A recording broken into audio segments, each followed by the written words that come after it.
Hello everyone, welcome to our channel. Today we are going to study the new topic that is the valency. नमस्कार विद्यार्थी मित्रांनो, मी सूरज राठोड स्वागत करतो आपल्या YouTube चॅनलवर. आज आपण घेऊन आलेला आहोत नवीन टॉपिक मीन्स व्हॅलेन्सी. तर व्हॅलेन्सी मीन्स काय होतो हे आपण पहिले समजून घेऊया एकदम सोप्या भाषेमध्ये. तर व्हॅलेन्सी मीन्स काय होते, एखादा एलिमेंट आहे किंवा एलिमेंटचा आयटम आहे, तो काय करतो, इलेक्ट्रॉन काय करतो, लूज करतो किंवा इलेक्ट्रॉन गेन करतो. त्या टेंडन्सीला आपण काय म्हणणार, valency. Again, valency is an tendency of an atom to lose or gain of valence electron is called as valency. तर एखादा ऍटम काय करतो, इलेक्ट्रॉन ला काय करतो, लूज करतो किंवा गेन करतो.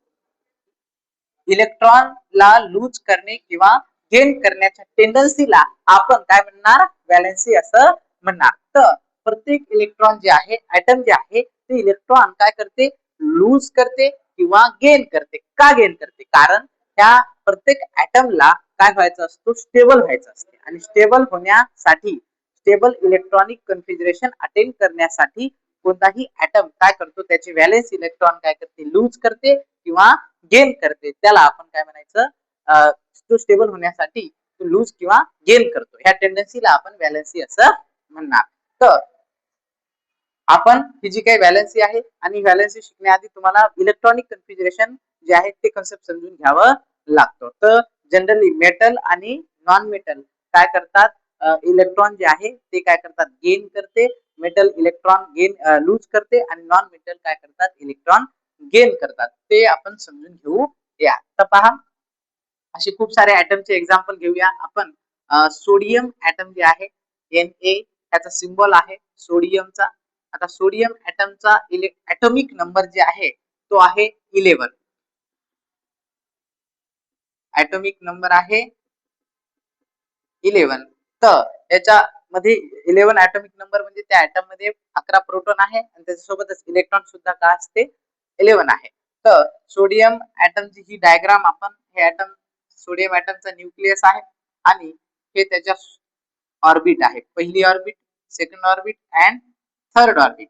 तर त्या ऍटॉमिक नंबर वरून आपण इलेक्ट्रॉनिक कन्फिगरेशन काढू शकतो. कोणत्याही एलिमेंटचा इलेक्ट्रॉनिक कन्फिगरेशन आपण त्याच्या ऍटॉमिक नंबर वरून काढू शकतो. समजा सोडियमचा ऍटॉमिक नंबर आहे 11 आणि त्याचा इलेक्ट्रॉनिक कन्फिगरेशन आपल्याला काढायचं आहे. तर इलेक्ट्रॉनिक कन्फिगरेशन काढण्याच्या आधी ऍटम मध्ये जे ऑर्बिट असते त्यांची वेगवेगळी कॅपॅसिटी आहे.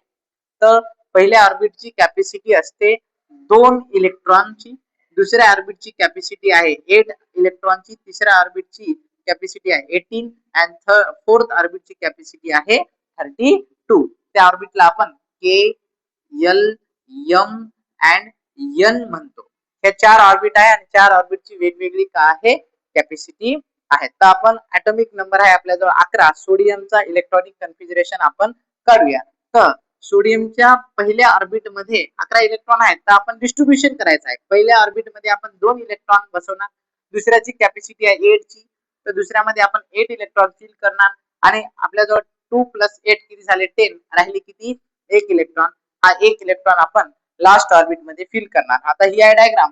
पहिल्यामध्ये आपण 2 इलेक्ट्रॉन फिल केला, दुसऱ्यामध्ये आपण 8 इलेक्ट्रॉन फिल केला आणि थर्ड ऑर्बिट मध्ये आपण फिल केला 1 इलेक्ट्रॉन. तर सोडियम काय करतो, हा लास्ट ऑर्बिट मध्ये जे इलेक्ट्रॉन आहे ते इलेक्ट्रॉन काय करतो, लूज करते. अदर जे काही मेटल आहे, अदर जे काही नॉन मेटल आहे, त्या नॉन मेटलला हा इलेक्ट्रॉन काय करतो, देऊन टाकतो. मग त्या टेंडन्सीला त्याची आपण काय म्हणणार, हे 1 इलेक्ट्रॉन डोनेट करत आहे म्हणजे सोडियमची व्हॅलेन्सी झाली 1. त्याच्यानंतर आपण एक्झाम्पल घेऊ या एक नॉन मेटलचा. आता हा क्लोरीन आहे, हा नॉन मेटल आहे आणि याचा ऍटॉमिक नंबर आहे 17. तर क्लोरीनचा ऍटॉमिक नंबर आहे 17. तर याच्या इलेक्ट्रॉनिक कन्फिगरेशन कसं करणार, पहिल्यामध्ये आपण 2 डिस्ट्रीब्युशन करणार, सेकंड ऑर्बिट मध्ये 8 डिस्ट्रीब्यूट करणार आणि लास्ट मध्ये 7. तर हे त्याचा स्ट्रक्चर, पहिल्यामध्ये 2, सेकंड ऑर्बिट मध्ये 8 अँड लास्ट ऑर्बिट मध्ये 7. तर हे इलेक्ट्रॉनिक कन्फिगरेशन झाला कोणाचा, क्लोरीनचा. क्लोरीन काय करते, पहिल्या ऑर्बिट मध्ये 2 बसवते, दुसऱ्यामध्ये 8 आणि तिसऱ्यामध्ये 7. तर क्लोरीनला लास्ट ऑर्बिटला फुलफिल करण्यासाठी, ऑक्टेट कंप्लीट करण्यासाठी 8 इलेक्ट्रॉनची लागतात, पण त्याच्या जवळ आहे 7. तर हा क्लोरीन काय करतो, क्लोरीन नॉन मेटल आहे आणि नॉन मेटल काय करतात, जनरली इलेक्ट्रॉनला काय करतात, एक्सेप्ट करते म्हणजे गेन करते. एक इलेक्ट्रॉन हा गेन करणार आणि हा क्लोरीन सोडियम कडून एक इलेक्ट्रॉन घेणार आणि तो काय होणार, नोबल गॅसेस सारखा स्टेबल.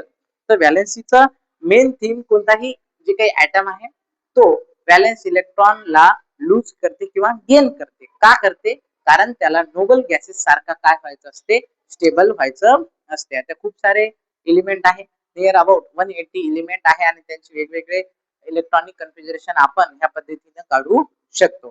तर व्हॅलेन्सीची जी काही कन्सेप्ट आहे त्याची समरी आपण एका मिनिटात जाणून घेऊया. तर व्हॅलेन्सीची प्रथम definition, valency is a capacity of an atom to lose or gain of valence electron and जो मेटल आहे ते जनरली इलेक्ट्रॉन डोनेट करते आणि जे नॉन मेटल आहे ते जनरली इलेक्ट्रॉन काय करतात, एक्सेप्ट करते. आणि कोणतेही ॲटम जे काही मेटलची व्हॅलेन्सी जनरली 1, 2 किंवा 3 असते आणि जर लास्ट ऑर्बिट मध्ये 1, 2 किंवा 3 इलेक्ट्रॉन आहे तर त्या एलिमेंटची व्हॅलेन्सी एक असेल लास्ट ऑर्बिट मध्ये तर एक व्हॅलेन्सी, लास्ट ऑर्बिट मध्ये 2 असेल तर 2 व्हॅलेन्सी आणि 3 असेल तर 3 व्हॅलेन्सी. आणि नॉन मेटलची व्हॅलेन्सी जनरली त्यांच्या लास्ट ऑर्बिट मध्ये असतात 5 इलेक्ट्रॉन, 6 इलेक्ट्रॉन किंवा 7 इलेक्ट्रॉन असतात. मग त्याची 5 व्हॅलेन्सी आहे का, नाही. 8 मायनस काय करायचं 5, त्याची व्हॅलेन्सी राहणार 3.